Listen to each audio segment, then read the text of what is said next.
Hi friends, அஸ்ஸலாமு அலைக்கும். மாம்பழ பாயாசம் எப்படி செய்கிறதுன்னு பார்க்கலாமா?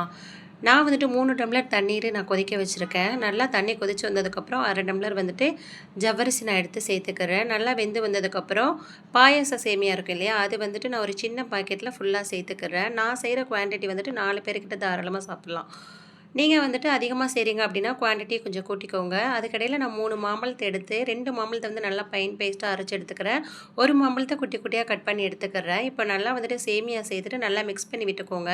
சேமியா சேர்த்துட்டு நீங்கள் அப்படியே விட்டிங்கன்னா சேமியா அங்கங்கே சேர்ந்து கட்டி கட்டியாக போயிடும். நல்லா மிக்ஸ் பண்ணி விட்டுக்கோங்க. இப்போ இது 2ம் நல்லா வெந்து வரட்டும். அதுக்கப்புறம் நம்ம பால் சேர்த்துக்கலாம். நான் வந்துட்டு பாக்கெட் பால் தான் சேர்த்துக்கிற போகிறேன்.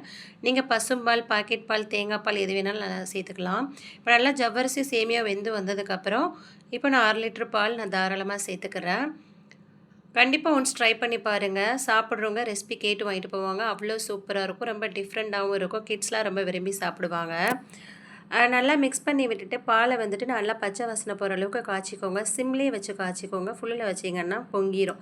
இப்போ வந்துட்டு 2 ஸ்பூன் கஸ்டர்ட் பவுடர் சேர்த்துக்கிறேன். நல்லா பாலில் இல்லைனா தண்ணியில் 2ல் எதுலையாவது ஒன்றில் நல்லா 2 ஸ்பூன் கஸ்டர்ட் பவுடர் எடுத்து நல்லா மிக்ஸ் பண்ணி விட்டு அதையுமே சேர்த்துக்கோங்க. சேர்த்து நல்லா பச்சை வாசனை போனதுக்கப்புறம் இப்போ அரைச்சி வச்சுருக்கிற மாம்பழ பேஸ்ட்டை சேர்த்துக்கலாம். சேர்த்துட்டு அதையும் நல்லா மிக்ஸ் பண்ணி விட்டுக்கோங்க.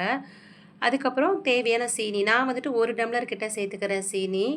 நீங்கள் நல்லா சுகர் வந்துட்டு நல்லா அதிகமாக சேர்த்துக்குருவீங்க அப்படின்னா 1 1/2 டம்ளர் கிட்ட சேர்த்துக்கோங்க. இப்போ நல்லா எல்லாத்தையும் மிக்ஸ் பண்ணி விட்டுக்கலாம். இதுக்கப்புறம் வந்துட்டு ரொம்ப நேரம் நம்ம அடுப்பில் வச்சு நம்ம கிளற தேவையில்லை. நம்ம டக்குன்னு அடுப்பை ஆஃப் பண்ணிடலாம். இப்போ உங்களுக்கு தேவையான நட்ஸ் வந்துட்டு நீங்கள் கீயில் ரோஸ்ட் பண்ணிவிட்டு அந்த கீயுமே நீங்கள் சேர்த்துக்கலாம். அப்படியே நல்லா சூப்பராக இருக்கும்.